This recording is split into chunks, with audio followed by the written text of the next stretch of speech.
Arrêtez de fantasmer ces relations amoureuses et ne plus les rater. Bonjour à vous, j'espère que vous allez bien. Je suis très contente de vous retrouver aujourd'hui pour justement ce nouveau sujet autour du fantasme, autour aussi des exigences, de l'intransigeance, de la perfection qu'on va rechercher dans ces relations amoureuses. Et c'est autant un sujet qui me semble de la plus grande importance pour les personnes qui sont célibataires, mais également pour les personnes qui sont en couple. Parce que le fonctionnement perfectionniste, c'est quelque chose qui, pour moi, quand il est poussé à l'extrême, peut vraiment échouer vos relations. Et on n'en parle pas assez. Et au contraire, je trouve qu'on est dans une ère où on force beaucoup le caractère intransigeant de certains standards dans les relations. Et à mon avis, pour pouvoir être plus libre en fait dans ces relations, pour pouvoir être plus conscient de ce qu'on veut vivre et de ce qu'on veut faire, il faut pouvoir avoir une réflexion personnelle sur le sujet. Donc pour les personnes qui ne me connaissent pas, je m'appelle Chloé Mercart, je suis coach certifiée, maître praticienne en programmation neurolinguistique et en hypnose ericksonienne. Depuis 2019, avec S'aimer plus, j'accompagne les femmes qui souffrent de dépendance affective à trouver l'amour, à trouver un homme qui veut s'engager, mais en apprenant à s'aimer elle-même avant tout. Parce que pour pouvoir se promettre une vie extraordinaire et créer la vie qu'on a envie de créer, avoir l'impact qu'on veut avoir dans le monde, il faut déjà être en paix avec soi-même, s'aimer soi-même pour pouvoir être bien avec les autres. Donc si vous n'êtes pas encore abonné, je vous invite à le faire maintenant en cliquant sur le bouton s'abonner pour ne rien manquer des nouveaux contenus et des nouveaux sujets qui arrivent chaque semaine. D'ailleurs, pour les personnes célibataires, les femmes célibataires qui me regardent, j'ai créé pour vous une formation offerte qui s'intitule Incarner la femme sensationnelle, lumineuse et unique qui l'épousera et qui est disponible dans la description. Donc je vous invite justement à cliquer sur le deuxième lien qui est proposé. Cette formation s'appelle Incarner la femme sensationnelle, lumineuse et unique qui l'épousera et elle vous donne justement des outils de coaching pour pouvoir avancer vers un travail autour de l'estime de soi et des relations. Donc deuxième lien dans la description et vous remplissez le formulaire pour la recevoir. Alors, il y a quelques années, je n'aurais jamais fait un sujet pareil. Pourquoi? Parce que moi, il y a quelques années, je vous mets le contexte et ça vous permet aussi de comprendre, selon moi, pourquoi est-ce qu'on en est là aujourd'hui. Moi, il y a quelques années, vous le savez, je vivais des relations très toxiques, très malsaines, beaucoup d'abus au niveau psychologique, sexuel, sentimental de la part des hommes. Et j'étais ce que j'appelle, moi, une fille soumise. C'est-à-dire une fille soumise, une gentille fille. Je posais pas mes limites. J'étais capable de me forcer à faire des choses que je voulais pas faire pour être aimée, pour avoir de l'attention.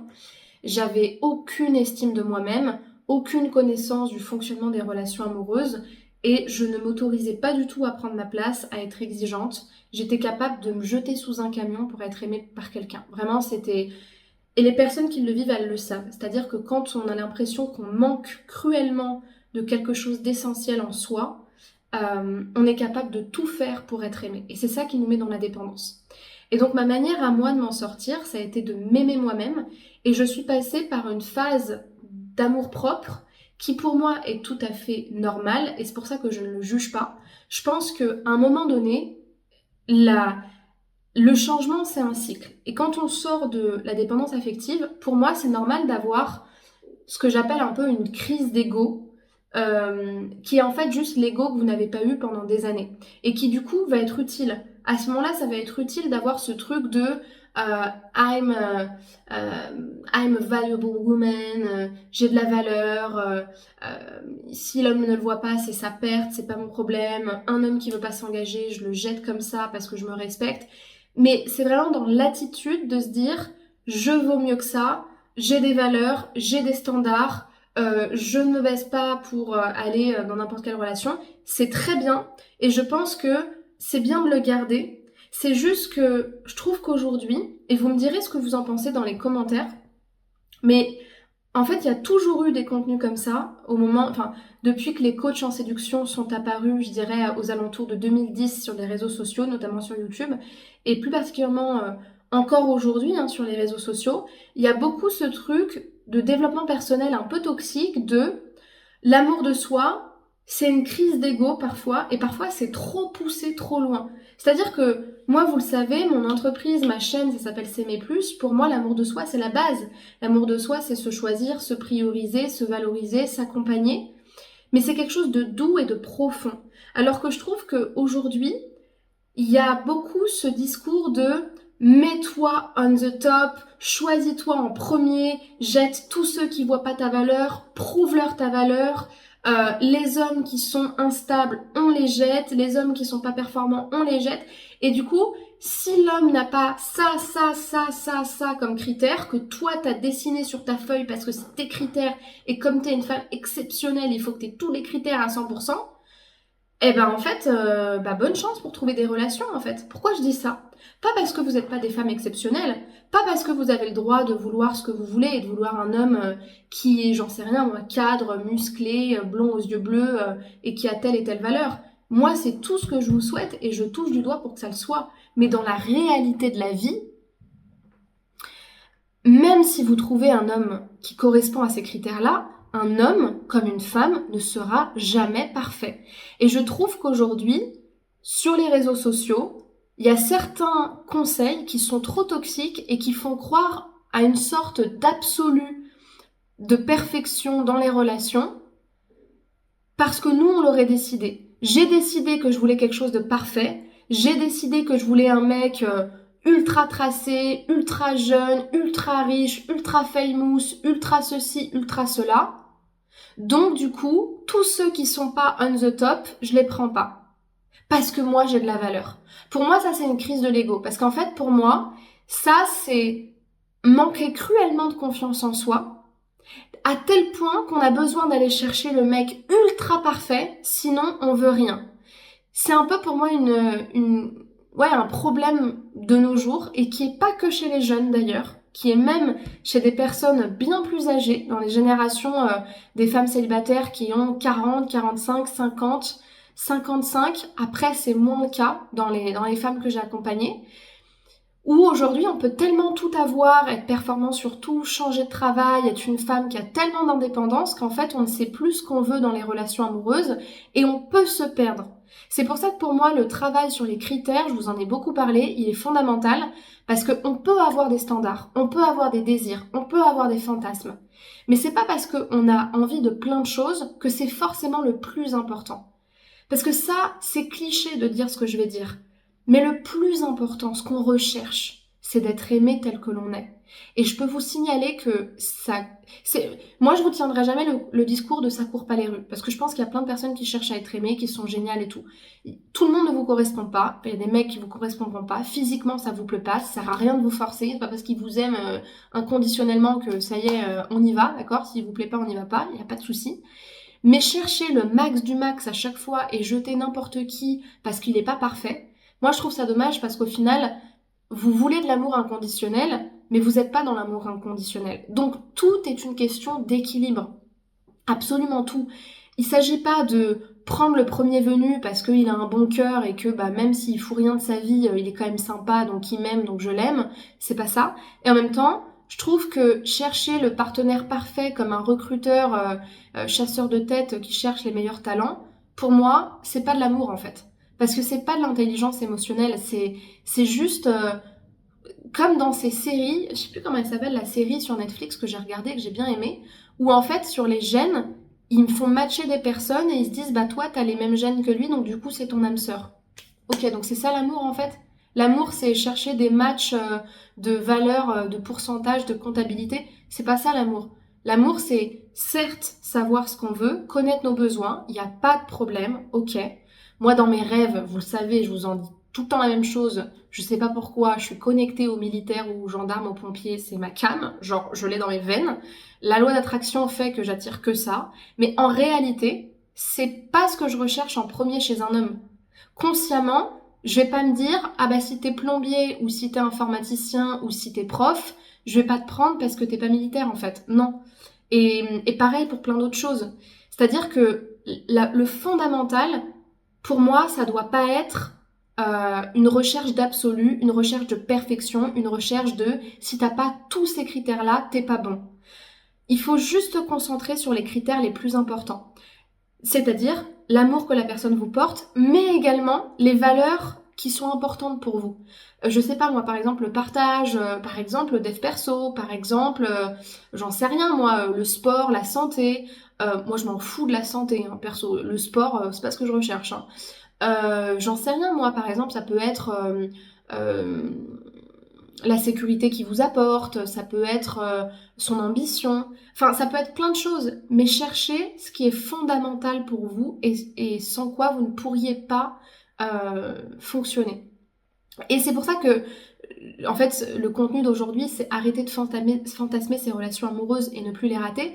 C'est que, à trop chercher la perfection, on se perd, en fait. On se perd. Je vais vous donner un autre exemple, parce que je vous tiens au discours, mais moi je suis vraiment un produit de consommation pur. Je vais chercher ce qu'il y a de mieux pour moi à chaque fois. C'est aussi des fonctionnements, hein. C'est dans les métaprogrammes. Là, on est plutôt sur des personnes qu'on appelle mismatch, qui vont tout le temps chercher les différences, qu'est-ce qui est le mieux, qu'est-ce qui est le pas bien, qui vont constamment chercher le mieux pour elles, qui vont être dans la perfection, dans l'objectif, dans l'optimisation. Euh, Moi, par exemple, je fais des soirées danse. Et dans les soirées danse, je rencontre pas mal d'hommes. Je suis jeune, voilà, j'aime bien séduire et tout. Je suis plutôt belle, assez confiante. Et ça m'arrive en tant que femme, des fois, de me dire ah bah dis donc, celui-là, il est pas mal, celui-là, il est beau, etc.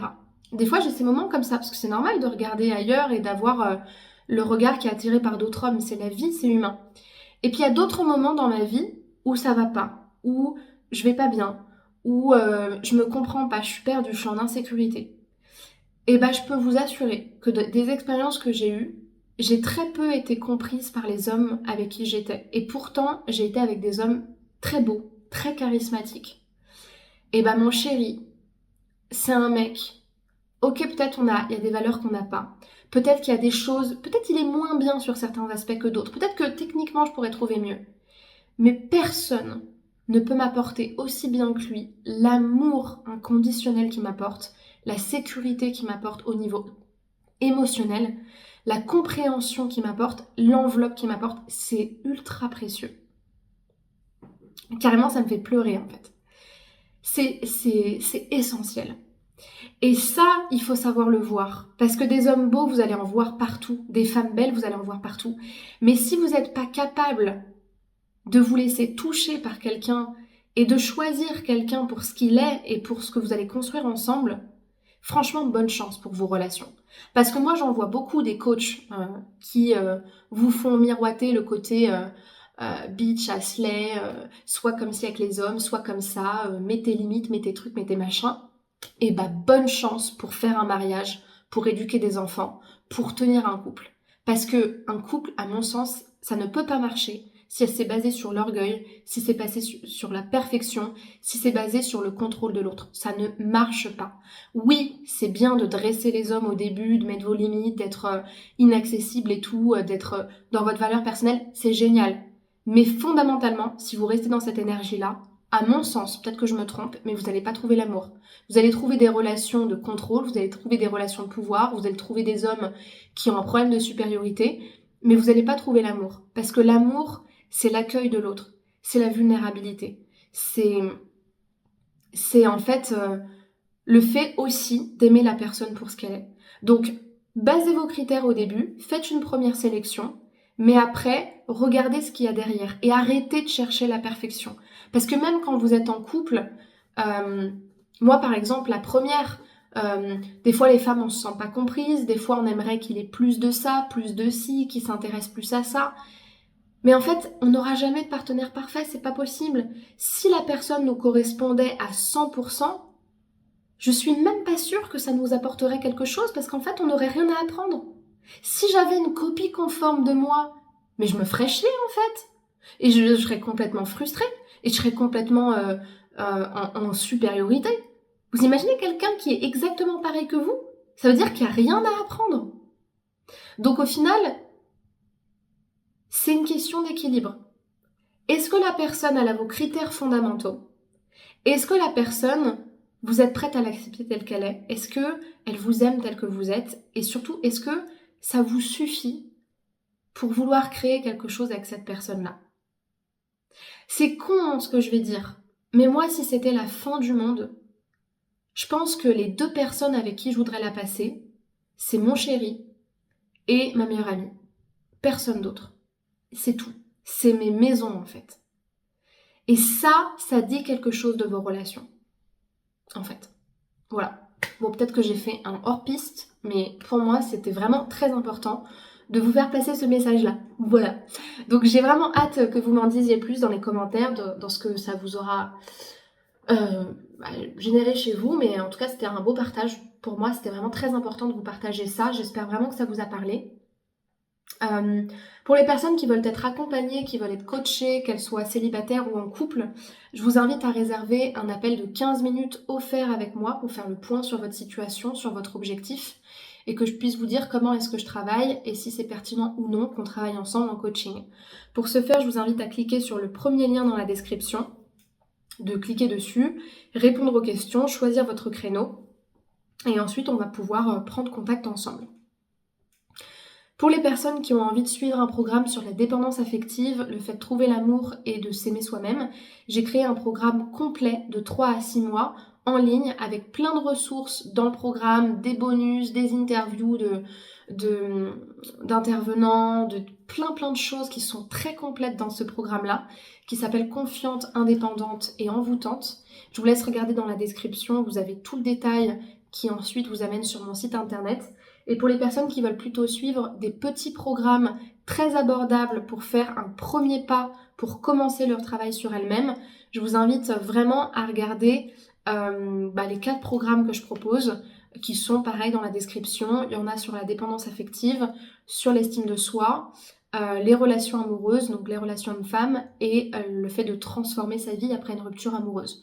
On est sur une valeur de programme entre 22 et 66 € pour ces petits programmes, donc c'est vraiment une bonne première étape pour les personnes qui veulent avancer sans se ruiner. Donc je vous remercie pour votre attention, merci beaucoup. Rejoignez-moi sur les réseaux sociaux, Instagram, TikTok, Facebook, Spotify et YouTube. Et puis vous avez tous les identifiants dans la description avec mes liens, donc je vous laisse aller regarder. Prenez bien soin de vous et puis à très bientôt. Au revoir.